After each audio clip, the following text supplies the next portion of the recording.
Rightio, so this is where I'm sieving, and it's a good little sandy bank here, and I'll just show you, as you sort of, I'm about 10 metres up the river, and as you're walking backwards and forwards, you tend to sort of get the big rocks out of the way and you make a nice little path for yourself. Now, as you can see, it's just above knee level, the deepest part, so it's not too much drama.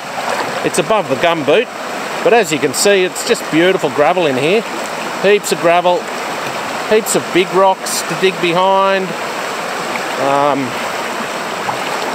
You know, it's just a really likely looking spot in here. Lots of gravel. We've got some bigger rocks running up through there, and then I'm digging here behind the biggest rock in the area. So there's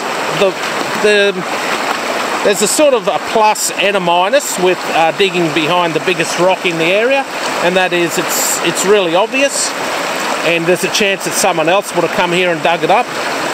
But also saying that, a lot of people will look at a spot like this and say, oh, it's too obvious, it would have been dug before, and they walk straight past it. So I just think it's always a good idea to dig in the most likely spot first and then work your way out. So that's what I've done today. That's where I'm digging there. There's those rocks that I pulled out, those fresh rocks there. You can see they're a different colour. So yeah, I don't think this has been dug for a long time.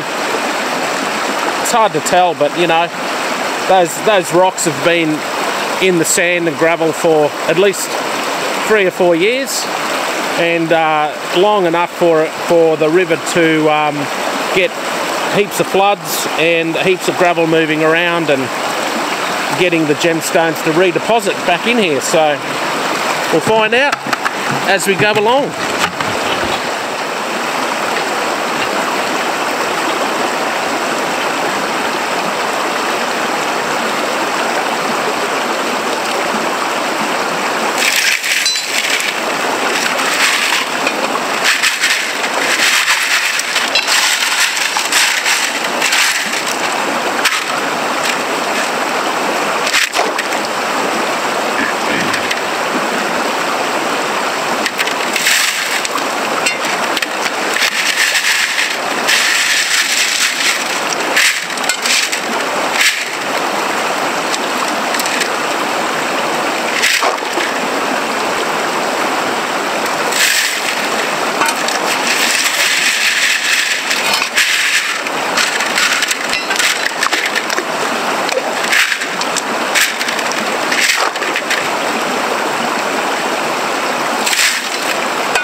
When I go digging, whether it's just by myself or when I'm doing a tour, I always like to give myself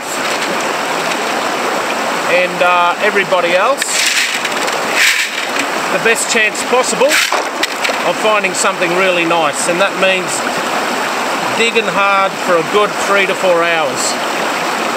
That's usually enough to pull most people up. And for me, if I dig any more than 4 hours, it's not fun anymore.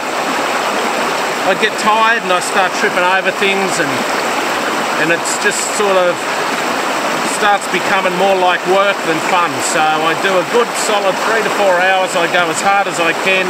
As you can see, I've dug a good deep hole. I'm down onto bedrock. I've moved a lot of big rocks. I'm putting through lots of buckets, and you know, it's about just giving yourself an opportunity to get a good one. You can get lucky and get a good one in the first bucket, or you can do 20 buckets and not find much at all. But I think it's important to give yourself every chance, and that's what I do, and that's what I'll do when you come out on the tour with me. Can't guarantee what you find, but I'm pretty sure you'll have a good day out.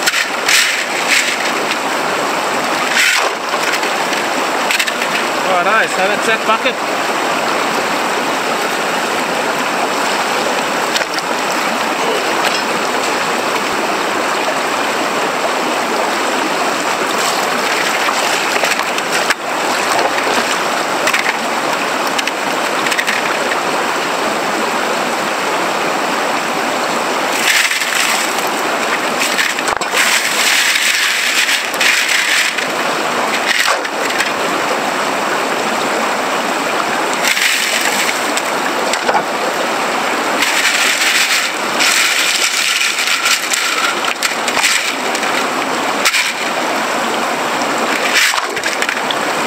That'll do.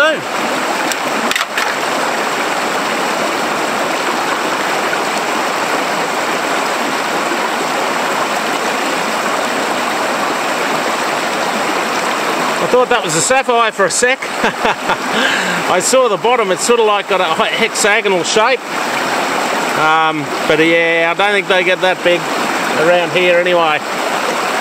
Be nice.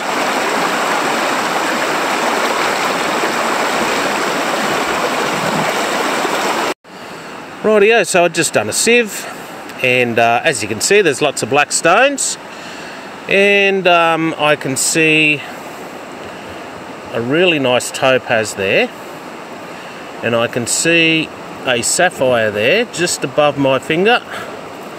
It's about 1 carat. Let's just let it sit there. 1 carat. And I've got a really nice zircon there.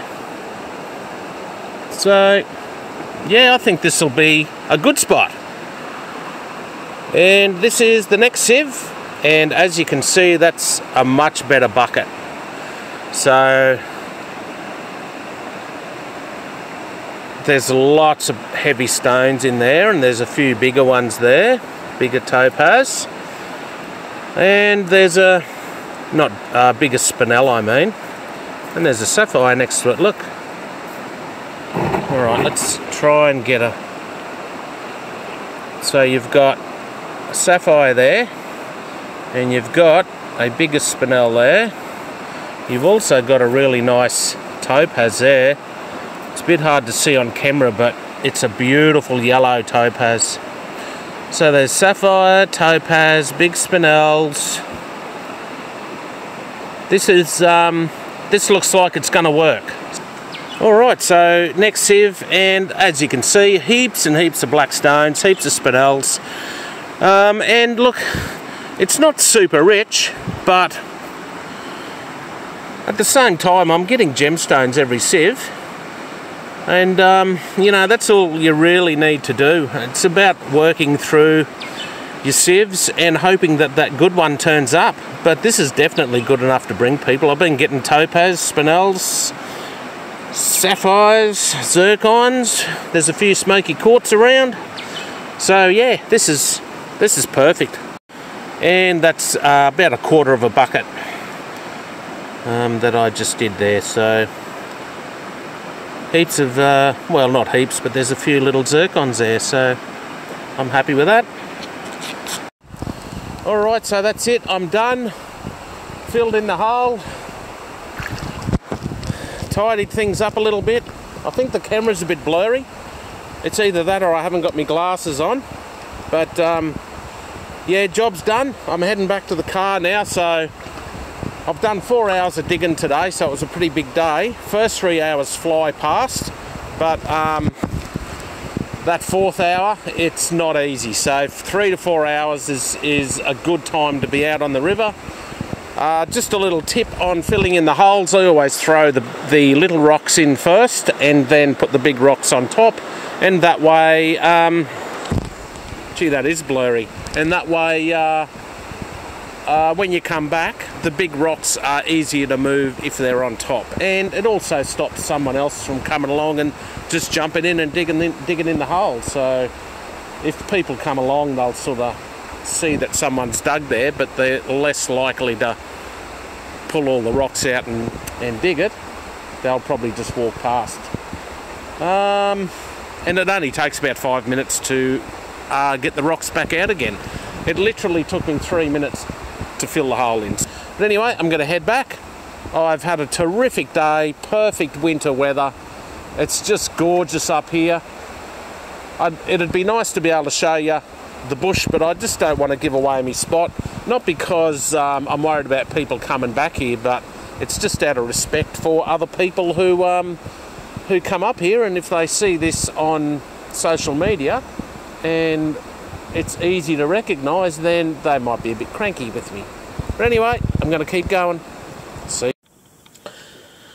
And surprise, we are back at home. So this is another sapphire that I found on that same day. Well, it came from that same day, but I actually found it a couple of days later.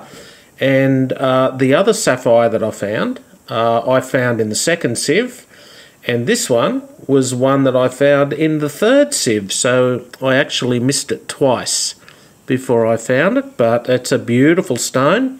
As you can see, when you lift it up, it's very clear.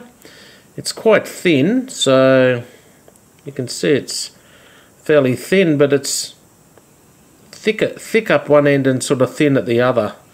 Really nice stone. Beautiful colour, beautiful deep blue colour. Yeah, so there you go. A good example of how easy they are to miss once again. And here's the other stone that I found. I'll just flip it over for you. I'll have to use my fingers. It's being annoying. Not easy looking through the camera. There you go. So there you go. Beautiful pair of sapphires there.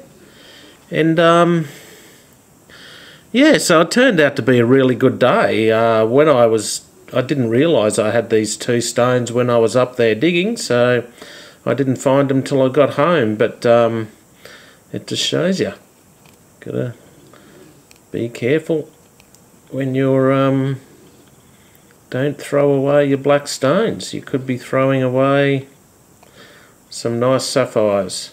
Alright, I'll leave you with a few photos of this stone, and yeah, enjoy the rest of your day. See ya.